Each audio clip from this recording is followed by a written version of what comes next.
All right, so we've got the wheel and tire off, jack stand underneath the truck so it doesn't kill us if it falls. We're gonna take these fender flares off here and we're gonna rip them like we did the front.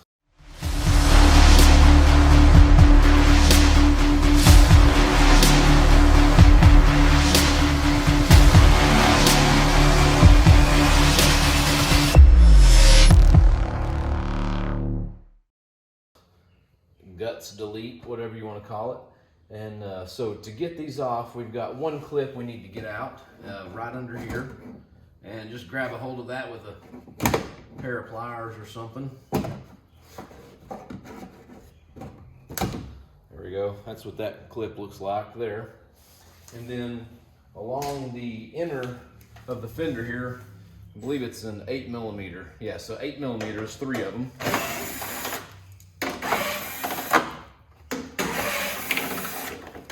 And this is going to be, since we are doing the metal cloak inner fenders, you can discard this hardware and this clip. And the 3 little nut clips that are back here behind the fender, you can also discard. But this is going to be similar to the front. You got to just rip this thing off. I mean, it sounds terrible when it comes off, but we'll go ahead and get this one off.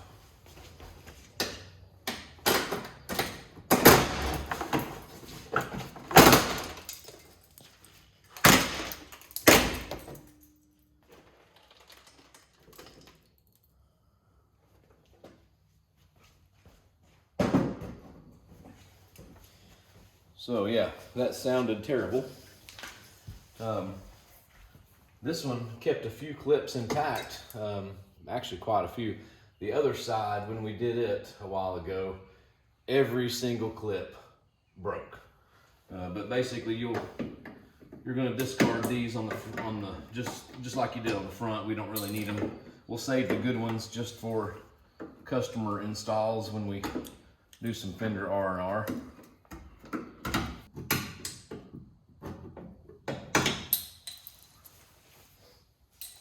All right, so back here are those 3 little clip nuts, or U-nuts they call them maybe, but you'll just take those off and discard those.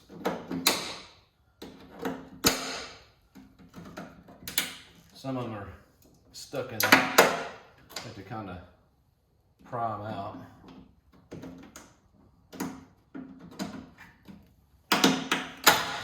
There we go. Now, the metal cloak inner fenders, you replace those 3 U-nuts with some a little bit bigger. I think these are probably 1/4 inch hardware maybe, but these just clip over those same holes.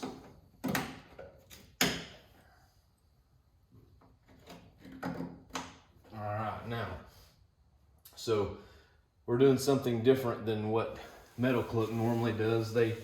They're doing the inner fenders in addition to their fender flare. So what we've got to do is figure out which of these holes get used by the inner fender and which holes do not. That way we can put our stock painted flare back on. So we're going to look at their instructions now and see which ones we keep and which ones we don't. So in reviewing Metal Cloak's instructions and looking at our original fender, we know that Metal Cloak uses just about all of these right here to retain the inner fender. So they're going to hold our fender flare and the inner fender at the same time. But I've marked here with tape, there's 3 on the front and 1 on the rear that we need to put our fender retention hardware in from American Adventure Lab. So we're going to go ahead and put those in now, and then we can go ahead and do the trimming to our flare and go ahead and put it back on and test fit the rest of the parts there.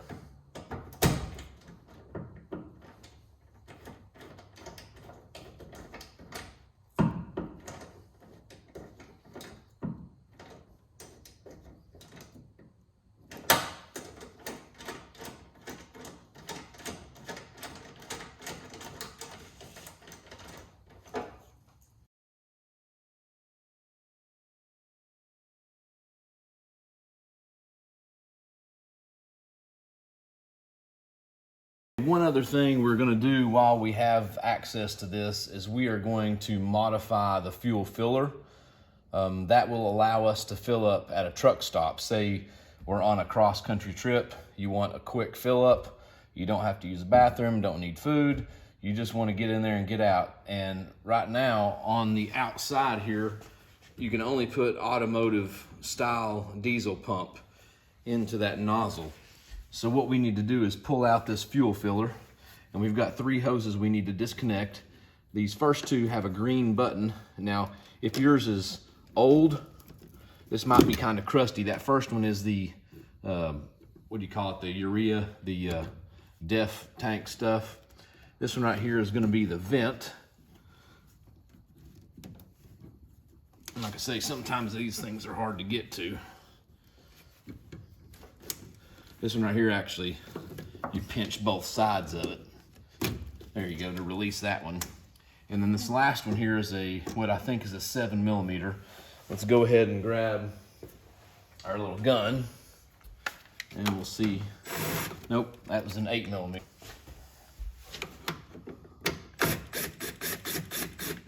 All right, so we're just loosening that clamp on the big filler hose, and you'll just kind of twist it around there and see if you can get it to break loose.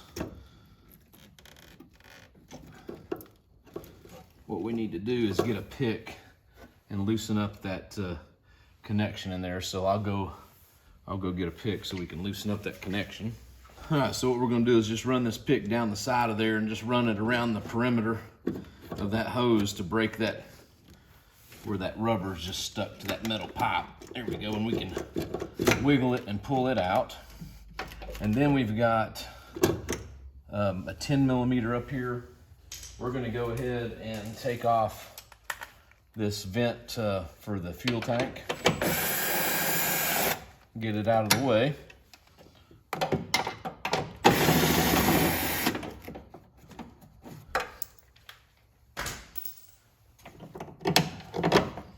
So this guy right here, we're gonna go ahead and pull it off because we need to modify it for the inner fenders as well.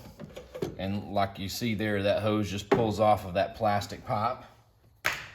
And then now that we've got this undone, we've got one more 10mm. There we go. And let's see here. Oh, we've got one more here to take off. So to recap, there's 3 of them holding the pipe assembly in place and then 1 holding the vent. So once we get that off, we can pull that out, and you can see here that whole filler pipe all is one piece. So we've got a couple of tabs here that need to be released. There's one on the top and one on the bottom, and that will allow us to pull this bezel out of the fuel filler pipe. So we'll put that in there, and it allows us to pry that up out of the way. All right, now you can see that we've got a little clip. Let me point that out here with something. So right there, there's a clip that snaps into this rectangular hole here, and one on the back side as well. And now that we've got that bezel unclipped, we can work it out and pull it out of there. Now, once we have that out of there, we've got this big old flappy contraption that limits your fuel size. So we're gonna take this and not stab myself again. And we're gonna take off just that piece there.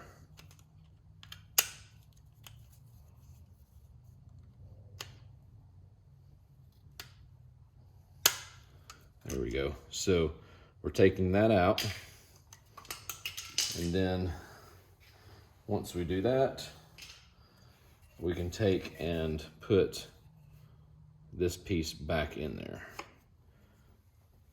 and it just snaps in.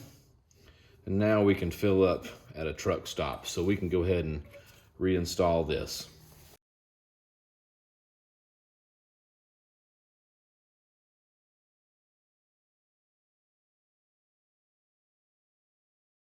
We've discovered in reading the instructions that Metal Cloak does not have anything published as of now, and this is, this is early 2022. They don't have any instructions for the diesel. So this pipe right here is actually over here on a gas, and they're talking about a red clip that you disconnect and do all that, but we've got all that stuff in the way. And then they give you this bracket they want you to put up here and relocate this vent up in there. But what we have discovered is that will not work. So we unscrewed this 10mm nut on this stud up here that holds the fuel filler in place. And we went ahead and there was a smaller hose on here from the factory. We took that hose off, and then we added the hose that Metal Cloak supplies. So we're going to tuck that vent up in the top of there, and then that will allow us to slide it over that existing stud, not having to use a bracket of any type to relocate that. And then we're going to pull this back down a little bit to where it's a little more level. And then we can snug that up with a 10mm socket. Now, once we get this snug,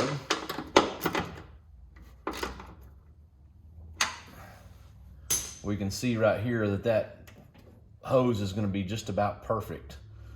The hose they give you for putting into the factory vent for that diesel tank. So we'll go ahead and attach that hose.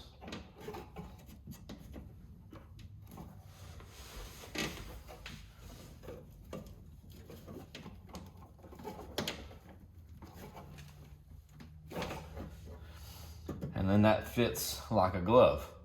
So we're going to take our inner fender now and test fit it. We've done some inner fenders where this little bracket gets cut off and moved, or it gets flattened out.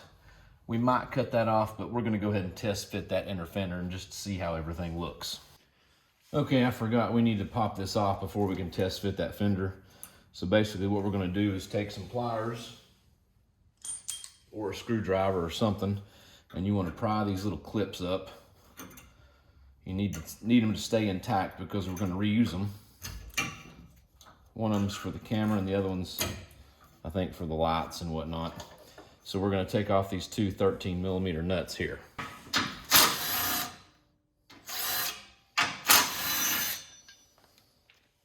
All right, so we need to save those two 13mm bolts. That's those two bolts there.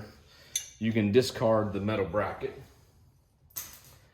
And then what we're going to do is just temporarily just push these up out of the way so we can test. We're going to test fit our fender. Metal Cloak has a new bracket that goes here. Ours was uncoated, so we're going to have it powder coated with the inner fenders once we do a test fit. Okay, so everything on the back side seems to fit pretty good.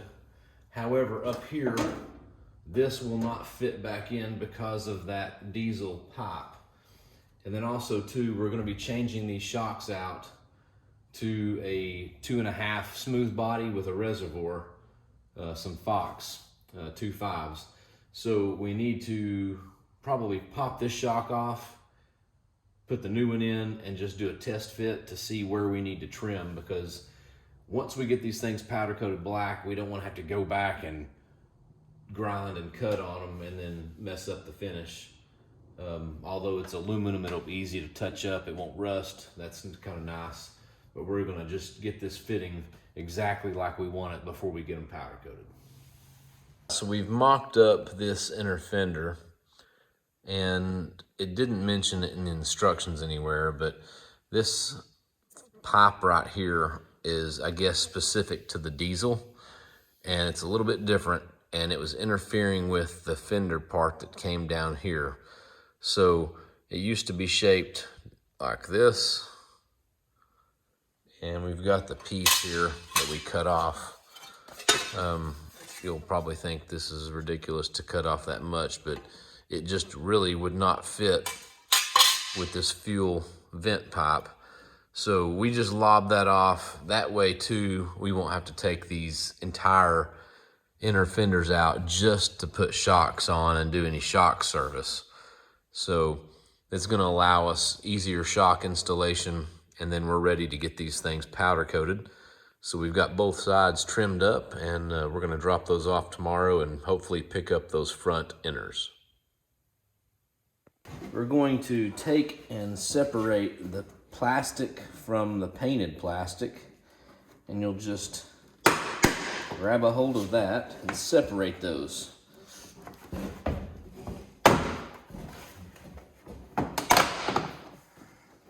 Sounds pretty bad when you're pulling that apart. We've not had one yet that got damaged, so that's good.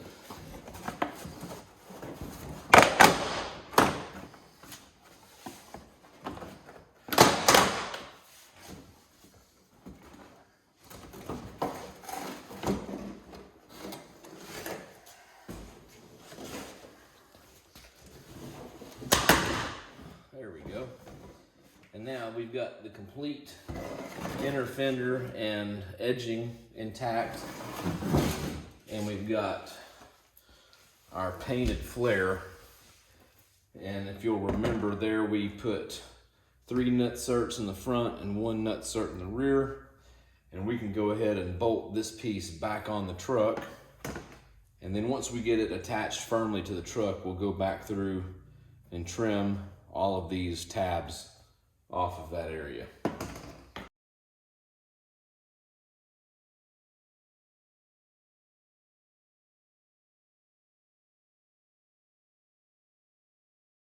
We got the bracket back from powder coat, and basically you're just reusing those 2 original 13mm head bolts, and it's moving these 2 connectors up out of the way into the corner to give you a little more clearance when that fender liner comes down here in that area. The metal cloak inner fenders are back from powder coat. Everything turned out really nice. Just one thing to note, we did trim out a little area right here where it was contacting those 2 ground studs, so the body and frame could flex a little bit and clear everything. But it has worked out pretty well. There are 3/8 nutserts up here, and then right here, that's where we're gonna get that matching green paint to do the touch up where that bracket was removed. And then up here, you've got this 1/4" hardware with a little L bracket that comes in behind the body mount. So everything turned out pretty nice. We did go ahead and make this opening right here a little bigger. That way we can take the shocks on and off without having to remove the inner fender wells.